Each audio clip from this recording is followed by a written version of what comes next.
বিচার আমরা চাই না। আমাদের যত মেয়েরা আছে তাদেরকে এক কথায় 12 ভাতার এটা বলা হয়েছে।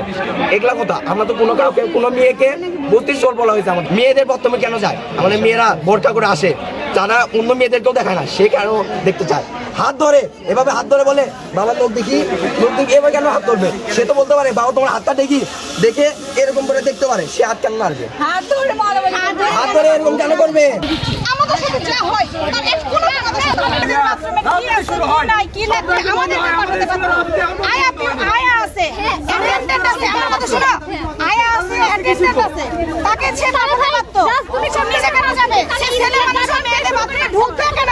সে ডাইরেক্ট উপরে গেছে, যাওয়ার পরে সে কর্নারে যে ওয়াশরুমে সামনে যে আগে দাঁড়াইছে, সেখানে আমার বোন ছিল, আমার বোন যে পর্দা করে সে কোনো মেয়েকে মুখ দেখায় না।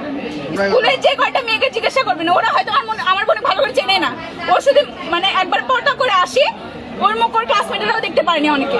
সেখানে আমার বোন স্কার্ট ঠিক করতেছে, হেড স্যার কোন তার বিবেক নাই, তার বিবেক কি নাই, সে কোন বিবেকে ওয়াশরুমের মধ্যে ঢোকে, সে ওয়াশরুম যদি চেক করতেও ঢোকে, চেক করতে ঢুকছে ভালো কথা, কোনো রুলসের মধ্যে নাই যে হেড টিচার ওয়াশরুম চেক করবে। অবশ্যই কর্মচারী আছে, তারা আমরা স্কুলে আসার আগে অবশ্যই ওয়াশরুম চেক করে। সে আমাদের কোন যুক্তি দেখালো যে সে মেয়েদের ওয়াশরুমে ঢুকছে এই কারণে, এই ভালো কারণে, ভালো উদ্দেশ্যে, তাও ঢুকতো সমস্যা নেই, মেয়েরা ওয়াশরুমে ছিল তাও কেন ঢুকলো।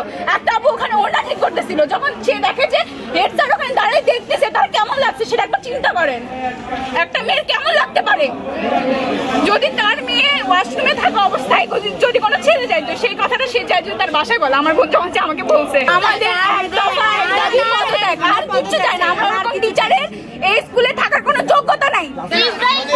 বয়কট করছে, মানুষ কেউ করবো, ক্যান্টিন কেউ করবো, সবই একদম ফিনিশ করে দেবো। একটা বা এক দাবি থাকে পদত্যাগ করতেই হবে। এরা যখন জাগ্রত হয়েছে তাকে থেমে থাকতে কিছু নাই, আমরা ভুক্তভোগীরা তো আছি। বন্ধ, তোমরা যাও, তদন্ত কমিটি চলে যাওয়ার পরে তোমরা রোম করবা, খাওয়া দাওয়া করবা, সেটা করবো। আমি এটা বলেছি। সম্পূর্ণ মিথ্যা কথা স্যার, আমরা যে বলতে সব তোমার বাসায়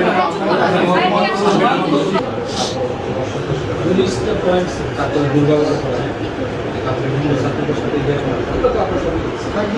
আমাদের স্কুলকে বারণ করছে স্যার, ডাইরেক্টলি স্যার বলছে আজকে স্কুল বন্ধ, তোমরা স্কুল কিসের জন্য আসছো এই কথা বলছি। আপনি ম্যাডাম বলতেছে যে আপনি ওদের সঙ্গে মিটিং করবেন, আমি তো কিছু জানি না, আমি কিছু জানি না। আমি আপনাকে বলছিলাম না, তোমরা যে আসছো এই ইয়েটুকু আমি জানি। স্যার যা বললো আমার মনে হয় না বোঝার কিছু বলে।